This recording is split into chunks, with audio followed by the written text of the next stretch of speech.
Hello friends. So இன்னைக்கு நம்ம என்ன பார்க்க போறோம்னா design of reinforced concrete elementsல working stress method use பண்ணி நம்ம வந்து மூணு இம்பார்ட்டன்ட் திங்ஸ் வந்து நம்ம வந்து கண்டுபிடிக்க போறோம். ஃபர்ஸ்ட் வந்து neutral axis depth x, second வந்து லீவர் ஆர்ம் டிஸ்டன்ஸ், தேர்ட் வந்து m moment of resistance. So இதில் வந்து நம்ம எப்படி கண்டுபிடிக்கிறோம் அப்படின்றது இதில் வந்து நான் டிரைவ் பண்ணியிருக்கேன், பார்த்துக்கோங்க. ஸோ ஃபஸ்ட் வந்து என்ன பண்ணுன்னா we are taking cross section of beam cross section எடுத்துருக்கோம்.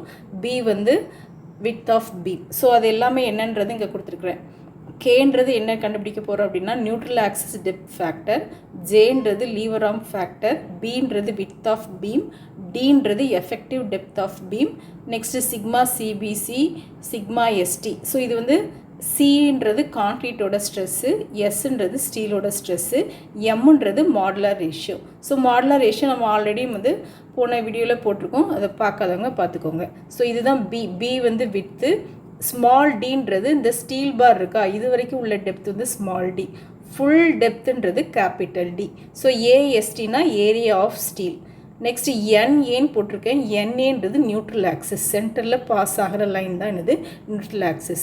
ஸோ இதில் நம்ம என்னெல்லாம் கண்டுபிடிக்க போகிறோம் அப்படின்னா எக்ஸு கண்டுபிடிக்க போகிறோம், இந்த டிஸ்டன்ஸ் வந்து எக்ஸு கண்டுபிடிக்க போகிறோம். நெக்ஸ்ட்டு இங்கே இருக்குது பாருங்கள் இசட் கண்டுபிடிக்க போகிறோம். நெக்ஸ்ட் இங்கே என்ன மொமெண்ட் ஆக்ட் ஆகுதுன்னு கண்டுபிடிக்க போகிறோம். ஸோ இந்த மூணுமே வந்து நம்ம எப்படின்றது கண்டுபிடிக்க போகிறோம். இது வந்து சில நேரம் அனாலிஸ்டில் ப்ராப்ளம்ஸில் கேட்குறாங்க. So first we are going to find the neutral axis depth x. எக்ஸ்னா என்னென்னா between the neutral axis as well as the compression fiber. இது compression fiber, கீழே வந்து tension fiber. ஸோ கான்க்ரீட் வந்து strong in compression but weak in tension. So அதனால தான் நம்ம வந்து பாட்டமில் வந்து ஸ்டீல் பார்ஸ் எல்லாமே நம்ம ப்ரொவைட் பண்ணுறோம்.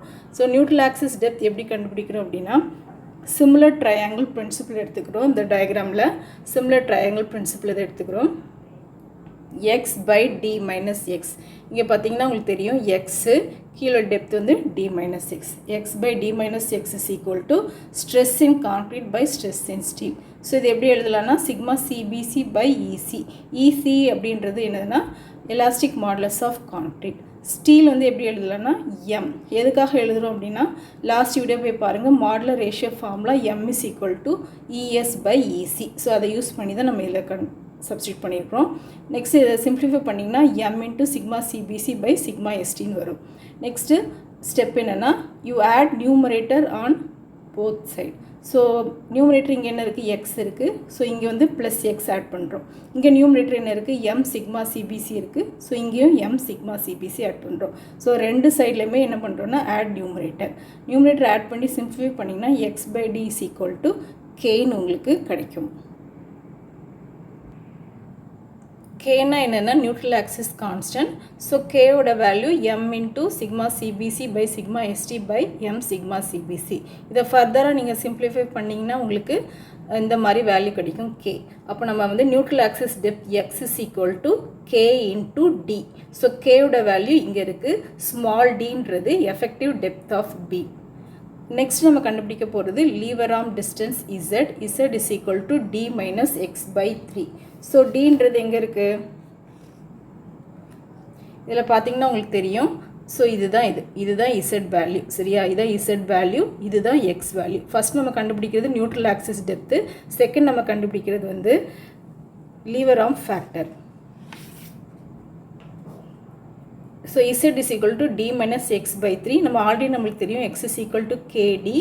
ஸோ இதில் சப்ஸ்டியூட் பண்ணிங்க அப்படின்னா சிம்ப்ளிஃபை பண்ணிங்கன்னா டி வெளியே எடுத்திங்கன்னா 1 மைனஸ் கே பை 3ன்னு வரும். ஸோ இந்த 1 மைனஸ் கே பை 3 வந்து நம்ம ஜேன்ற ஒரு கான்ஸ்டன்ட் வச்சு நம்ம ரெப்ரசன்ட் பண்ணுறோம், சரியா? இது நம்ம தான் ரெப்ரசன்ட் பண்ணுறதுனால ஜேன் இருக்குது. அப்போ z value j into d. அப்போ லீவர் ஆர்ம் டெப்த்ன்றது distance between resultant compressive force and tensile force acting on the beam. Next third வந்து என்ன கால்குலேட் பண்ண சொல்லியிருக்காங்கன்னா moment of resistance MR is equal to c into z. சின்றது வந்து stress in concrete into z நம்ம already நம்ம பார்த்துட்டோம் lever arm distance. So half triangle தானே, அப்போ half into B into h. இப்போ ஹாஃப் இன்ட்டு ஸ்ட்ரெஸ் வந்து sigma CBC X into B into Z value நம்ம இதில் வந்து சப்ஸ்டியூட் பண்ணிட வேண்டியதான். இசட் வேல்யூ இங்கே இருக்கா, J into D, J வந்து 1 minus K/3. இதை அப்படி நம்ம சப்ஸ்டியூட் பண்ணிட வேண்டியதான். இதில் சப்ஸ்டியூட் பண்ணி சிம்பிளிஃபை பண்ணிங்கன்னா உங்களுக்கு இது வரும். M is equal to half sigma CBC KJBD square. So இது வந்து ஷார்ட்டாக எப்படி எழுதலாம்னா QBD square. அப்போ Qன்றது மீதி உள்ள எல்லா டேர்மும் தான் Q. Qன்றது என்னது half sigma CBC K into J. Last வந்து பர்சன்டேஜ் ஆஃப் ஸ்டீல். இது வந்து உங்கள் கோட் புக்லேயே இருக்கும். IS 456 2000லேயே இருக்கும். ஸோ கண்டுபிடிக்கிற ஃபார்முலா வந்து AST by BD into 100. ASTன்றது area of tensile steel. Our formula வந்து 50 into sigma CBC by sigma ST. sigma CBCன்றது ஸ்ட்ரெஸ் இன் கான்க்ரீட், sigma STன்றது stress in steel. That's all. Thank you for watching.